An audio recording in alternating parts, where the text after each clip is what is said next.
Welcome to Tanu Science.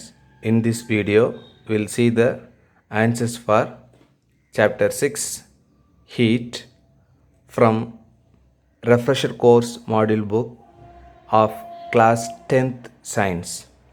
First part, choose the correct answer. First one, calorie is the unit of a heat. Option A is the right answer. Second one, SI unit of temperature is Kelvin. Option D is the right answer. Third one, in which mode of transfer of heat molecules pass on heat energy to neighboring molecules without actually moving from their position? Option B is the right answer. Conduction. Next, fill in the blanks. First one, the fastest mode of heat transfer is radiation.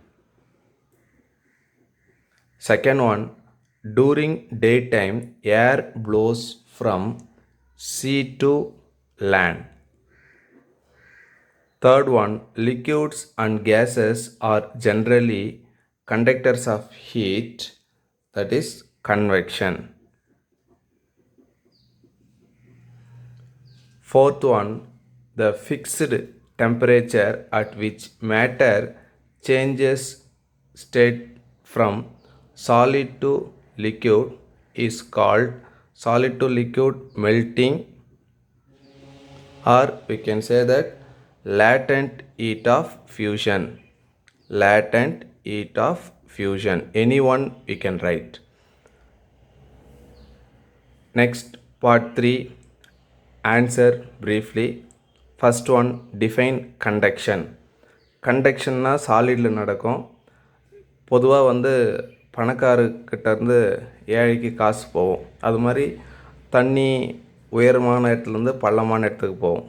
So அந்த மாதிரி கண்டக்ஷன்னா high டெம்பரேச்சர்லேருந்து low டெம்பரேச்சருக்கு heat propagate ஆகும். So அதிகமான டெம்பரேச்சர்லேருந்து குறைவான டெம்பரேச்சருக்கு heat சாலிடில் conduct ஆகிறது தான் conduction.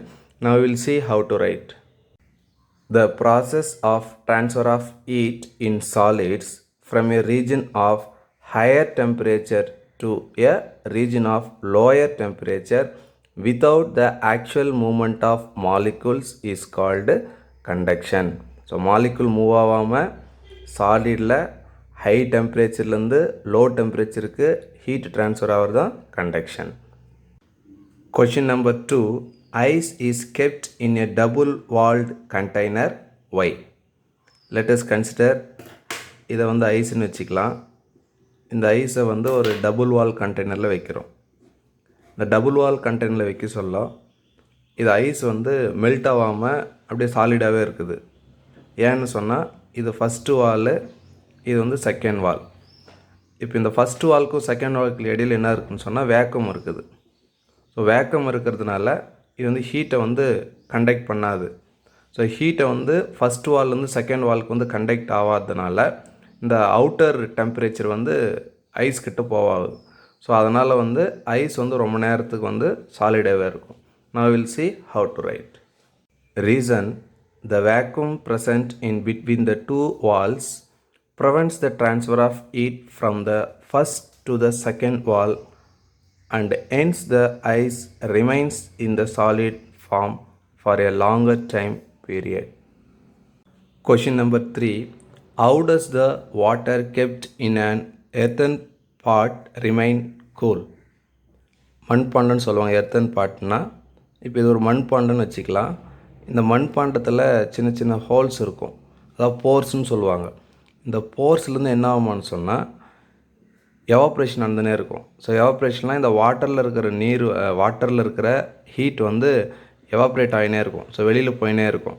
இது evaporate ஆகினே இருக்கிறதுனால இதில் இருக்கிற வாட்டர் ரிமைன்ஸ் கூலாகவே இருக்கும். So remains cool. Earthen pot has many tiny pores on the wall. Through these tiny pores, evaporation takes place. Due to this evaporation, water lost its temperature, so that water inside the earthen pot remains cool. Now we'll see how to write. Reason: there are numerous tiny pores in an earthen pot through which the water kept inside the pot keeps on evaporating. Hence, water loss heat, and this makes the water inside the earthen pot remains cool. Question number 4. Differentiate convection and radiation. இப்போ convection எதில் நடக்கும்னா ஃப்ளூயிடில் நடக்கும். அப்போ இதுக்கு வந்து matter வந்து must required. எதுனா matter அதாவது லிக்யூடோ இல்லை கேஸோ எதனா இருந்தால் தான் கன்வெக்ஷன் வந்து நடக்கும். ரேடியேஷனுக்கு வந்து இந்த மாதிரி மேட்டர் வந்து need not required. So matter வந்து தேவை கிடையாது. அதாவது மேட்ரு மீன்ஸ் சாலிடோ லிக்யூடோ கேஸ் எதுவுமே தேவை கிடையாது. இது வந்து வேக்கம்லேயே நடைபெறும். So it takes place in vacuum. இப்போ கன்வெக்ஷனுக்கு ஒரு எக்ஸாம்பிள் பார்க்கலாம். இப்போ இது வாட்டரு. இந்த வாட்டரை வந்து நம்ம ஹீட் பண்ணுறோம். ஸோ ஹீட் பண்ண சொல்ல என்ன ஒன்று, இந்த லோயர் ரீஜனில் இருக்கிற வாட்டர் வந்து டெம்பரேச்சர் அதிகமாக இருக்கும். ஸோ டெம்பரேச்சர் அதிகமாக இருந்துச்சுன்னா அதாவது ஹீட் எனர்ஜி அதிகமாக ரிசீவ் பண்ணிக்கணும்னு அர்த்தம். ஸோ ஹீட் எனர்ஜி அதிகமாக ரிசீவ் பண்ணால் டென்சிட்டி வந்து குறையும். அப்போ டென்சிட்டி குறைஞ்சா என்ன ஆகுனா இது மேலே போயிடும். அப்போ டென்சிட்டி அதிகமாக இருக்கிற கூல் வாட்டர் வந்து என்ன ஆகிடும், கீழே வந்துடும். திருப்பி இந்த வாட்டர் என்ன ஆகும், ஹீட் அப்சர்வ் பண்ண இதோட டென்சிட்டி வந்து ரெடியூஸ் ஆகும். அப்போ திருப்பி இது மேலே போகும்.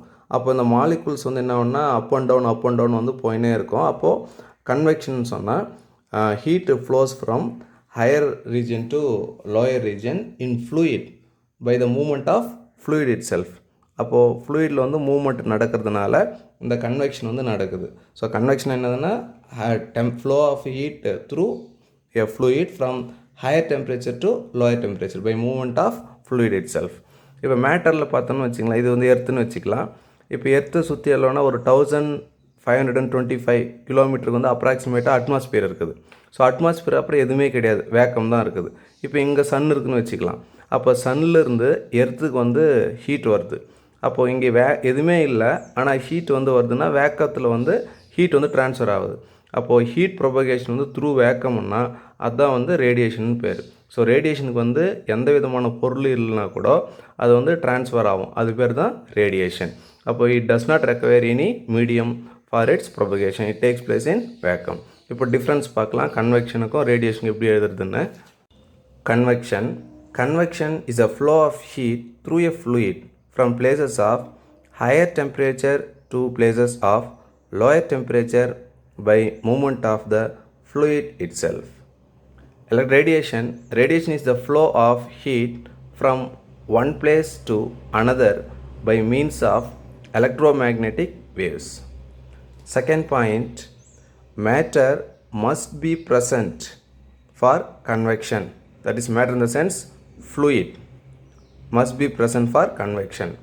But for radiation, matter need not be present or need not be required. It occurs in vacuum itself. Question number 5. Why do people prefer wearing white clothes during summer? இப்போ சம்மரில் வந்து நம்ம அதிகமாக ஒயிட் கிளாத்தை தான் ப்ரிஃபர் பண்ணுறோம். ஏன்னு சொன்னால் ஒயிட் வந்து எப்பவுமே என்ன பண்ணால் லைட்டெல்லாம் ரிஃப்ளெக்ட் பண்ணோம், அதே மாதிரி ஹீட்டு வந்து ரிஃப்ளெக்ட் பண்ணோம்.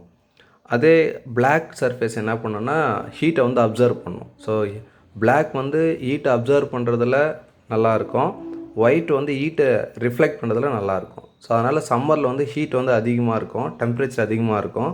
அதனால் நம்ம ஒயிட் கிளாத்தை ப்ரிஃபர் பண்ணுறோம். ஏன்னா ஒயிட் கலர் மேலே அந்த ஹீட்டு பட்டுச்சுன்னா அந்த ஹீட் என்ன ஆகும்னா ரிஃப்ளெக்ட் ஆகிடும். ஸோ ரொம்ப கம்மியாக தான் அப்சர்வ் ஆகும். ஸோ அதனால் நம்ம பாடி வந்து கூலாக இருக்கும். இப்போ எப்படி வருதுன்னு பார்க்கலாம்.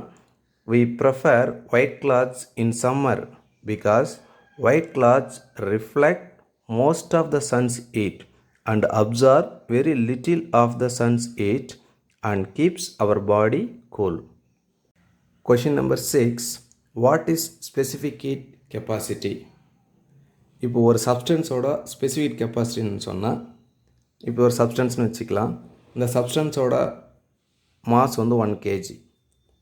இப்போ இதோட டெம்பரேச்சர் வந்து ஒரு 4 டிகிரி செல்சியஸுக்குன்னு வச்சுக்கலாம். இதை வந்து நான் 5 டிகிரி செல்சியஸாக மாற்றணும். அப்புறம் என்ன பண்ணணும்னா ஹீட் வந்து கொடுக்கணும். அப்போ ஹீட் கொடுத்தா இந்த 1 kg சப்ஸ்டன்ஸோட டெம்பரேச்சரு 4லேருந்து 5க்கு போகுது. அதாவது 1 டிகிரி செல்சியஸ் வந்து இன்க்ரீஸ் ஆகுது. இல்லை 1 டிகிரி செல்சியஸோ இல்லை 1 கெல்வினோ வந்து இன்க்ரீஸ் ஆகுது. அப்போ அந்த 1 டிகிரி செல்சியஸோ இல்லை 1 கெல்வின் டெம்பரேச்சர் இன்க்ரீஸ் ஆகிறதுக்கு எவ்வளோ ஹீட் வந்து தேவைப்படுதோ அதுதான் ஸ்பெசிஃபிக் ஹீட் கெப்பாசிட்டி. அப்போ 1 கிலோகிராம் சப்ஸ்டன்ஸை 1 டிகிரி செல்சியஸோ இல்லை 1 கெல்வின் டெம்பரேச்சருக்கு நம்ம ரைஸ் பண்ணுறதுக்கு எவ்வளோ ஹீட் கொடுக்குறோமோ அதுதான் வந்து specific heat capacity. So the specific heat capacity of substance defined as the amount of heat required to raise the temperature of 1 kg of the substance by 1 degree Celsius or 1 Kelvin. Now we'll see how to write.